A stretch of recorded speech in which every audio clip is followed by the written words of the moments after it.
Булингот не е непозната форма на насилство, но статистиката покажува дека се повеќе се продлабочува во македонското општество. Најраспространет е кај средношколците, а се карактеризира преку вербални напади, навредливи зборови, подсмев и слично. Професорите се првата алка од процесот на препознавање. Професорката Емилија Величкова од Скопската гимназија Јосип Брз Тито вели дека одморите се најчесто користениот слободен простор за вакво нешто, но тие препознаваат и кој е агресорот и која е жртвата.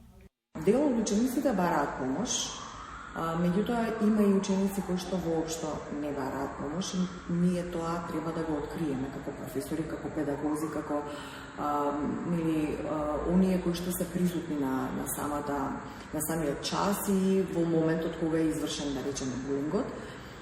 Или пак нискотниците исто така кога се за време на одморите, сето тоа го забележуваме и реагираме на соодветен начин.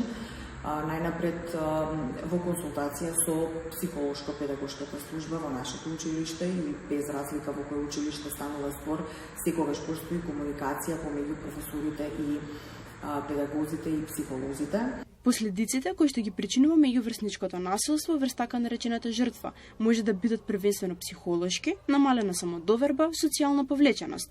Најчесто децата или личностите кои што се булирани се деца кои што се интровертни, вели училишниот психолог Кристина Атанасова. Но нивна задача не е само да пружат помош на жртвата, туку и на детето кој што врши булинг, бидејќи според Атанасова, агресорот со самиот чин открива дека и самиот има голем проблем.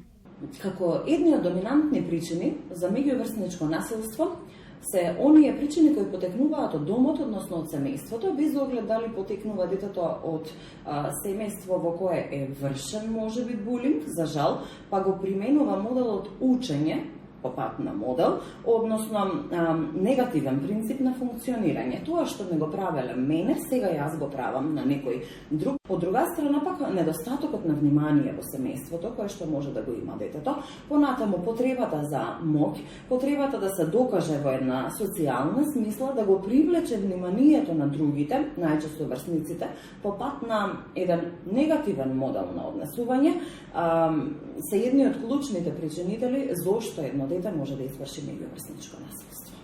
Но еден од проблемите е тоа што согласно кривичниот законник, булингот не е дефиниран како кривично дело.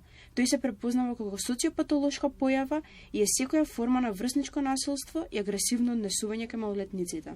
Кога е пријавено кривично дело со елементи на насилство, каде и жртвата, жртвите и извршителите се малолетници, од страна на полициски службеник од малолетничка деликвенција, се поднесува записник за примање на пријава против познат или непознат сторител. По утврдување на сторителите, полициските службеници извршуваат разговор со стручниот тим на училиштето за односот и постапките на детето, сторител на кривичното дело. По расветлувањето на делото од страна на полициските службеници од малолетничка деликвенција се поднесува соодветен поднесок до ОЈО за малолетници, велат од МВР. И МВР, но и Министерството за образование преку различни активности работат во подигање на свеста со ваквиот облик на насилство. Но сепак, психолозите упатуваат дека најголемото влијание за сузбивање на овој проблем го има семејството.